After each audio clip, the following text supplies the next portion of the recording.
Alberto Chávez Reyes, soy periodista y soy integrante del Movimiento Homosexual de Lima. Bueno, en realidad se convocó un grupo de personas, de activistas de diversos grupos, básicamente de MOL y de Promsex y del movimiento, no me acuerdo exactamente cómo se llaman, digamos, por la laicidad. Es un movimiento que tiene Helmut Kessel, que también es un asesor de Carlos Bruce, asesor externo, y entonces él nos dijo para juntarnos y hacer ese proyecto de ley. Nos juntamos y lo elaboramos pensando en que fuera viable, o sea, que no hubiera, digamos, posibilidades de declararlo inconstitucional, que no chocara con el matrimonio. Entonces juntamos, digamos, los derechos que da el matrimonio, la mayoría de ellos, con las necesidades que habíamos escuchado de las parejas del mismo sexo, por ejemplo, las visitas a hospitales, las decisiones médicas, visitas a cárceles y muchas otras, digamos, que las pusimos como derechos específicos, que en el caso del matrimonio no están así, porque se asumen que una pareja casada puede visitar a la pareja enferma. En este caso lo pusimos muy claro para que, digamos, porque como no es un matrimonio tenía que estar ahí. Entonces lo pusimos los derechos que sabíamos que más se necesitaban, agregamos algunos referentes a patrimoniales que sí las copiamos del matrimonio, en las cuestiones, digamos, de sociedad gananciales y esas cosas, y el derecho a la herencia, y formamos esta unión civil que la hemos creado especialmente pensando en que es lo más viable, lo más razonable y lo más que se puede hacer, además tomando en cuenta que la Constitución establece que el matrimonio es entre hombre y mujer. En realidad no se establece como un deber, o sea, eso dependerá de la pareja. O sea, hay varias cosas en las que algunos lo ven que es incluso mejor que el matrimonio, porque establece menos deberes que te pongan, digamos, un cerco más dependerá de lo que la pareja decida.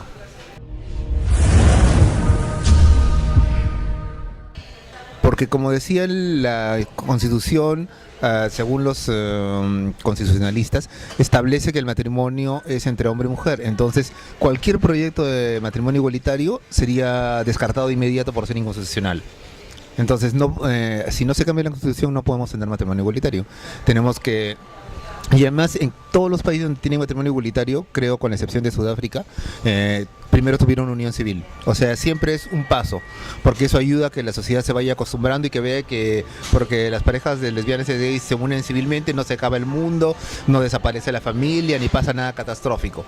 Entonces, el paso siguiente del matrimonio es mucho más sencillo. Claro, obviamente la meta de aquí a 10, 15 años o lo que tome es el matrimonio, pero mientras tanto lo ideal sería conseguir alguna forma de protección para las parejas, y la unión civil, como le hemos planteado, es la mejor forma de protección que podríamos tener, tomando en cuenta la circunstancia que no puede haber matrimonio.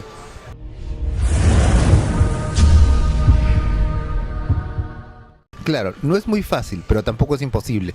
Estamos viendo el nivel digamos, de interés de la población. Ahora me decían que una reciente encuesta mostró que alrededor del 35% de los limeños están de acuerdo. Que un tercio de la población esté de acuerdo debería ser más que suficiente como para que los congresistas se den cuenta que hay una importante porción de la población que lo quiere. O sea, evidentemente digamos, una ley que se refiere a una parte de la población que es alrededor del 10% no va a tener un consenso pues de 80%. Actualmente el proyecto tendría más aprobación que el presidente Humala en ese momento. Entonces, me parece bien, digamos, que haya cambiado, que, digamos, el sentir de la población. Yo diría que si es que no se aprueba, no va a ser por ninguna razón legal, ni constitucional, ni nada, sino simplemente porque los congresistas son homofóbicos. Eso va a quedar bien claro. Teóricamente, según ha dicho el presidente de la comisión de la comisión en la que está ahorita de Justicia y Constitución, alrededor de febrero del próximo año, febrero-marzo del próximo año, se estaría discutiendo en la comisión. Siempre toma así un tiempo largo.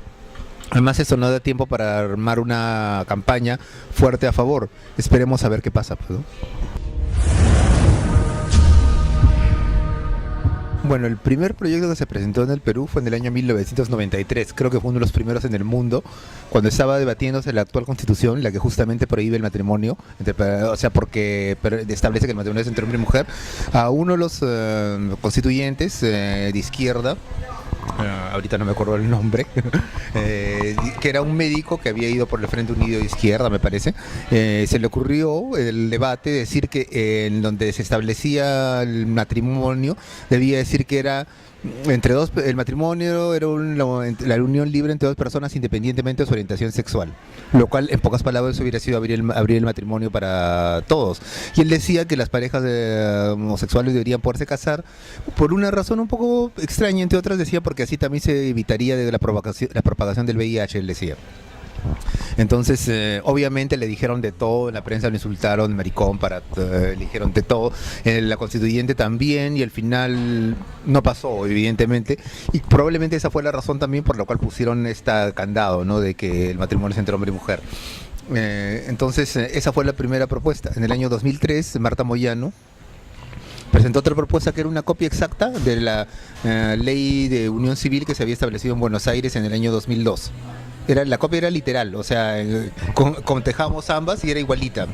Entonces, y no era, digamos, tampoco no era en el momento, ni era, digamos, lo más adecuado, porque eso era incluso tenía errores que no se habían corregido en la redacción, porque eso era pensando en una ciudad, o sea, en las limitaciones de un municipio, y entonces y esta era una ley nacional. Entonces, pero igual fue la propuesta, no pasó nada tampoco con ella, o sea, la desecharon rápidamente. Nunca se llegó a discutir. Y en 2010, el congresista Prisa por Loreto presentó otro proyecto de unión civil. Pero en su caso, él dijo que debía ser tratado exactamente como las uniones de hecho. Y justamente las uniones de hecho en nuestra Constitución es la que dicen que son entre hombre y mujer. Entonces, bastaron en 30 minutos en la comisión, llamaron a una abogada del Opus Dei, y no le costó ningún esfuerzo hacer notar que el proyecto era inconstitucional y lo descartaron. Entonces, esta sería la cuarta propuesta que se hace en el Perú y es la que ha sido hecha con más detenimiento, con más cuidado y pensada en que sea absolutamente legal por todas partes.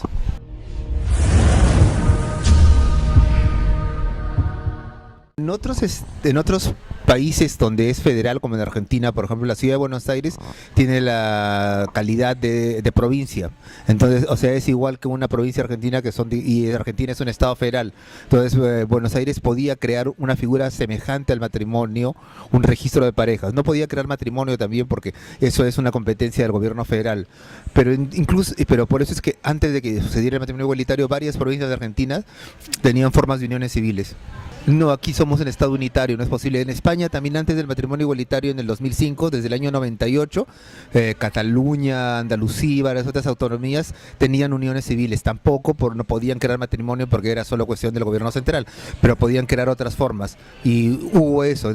Como te digo, no ha habido país donde haya matrimonio donde no haya habido primero una unión civil.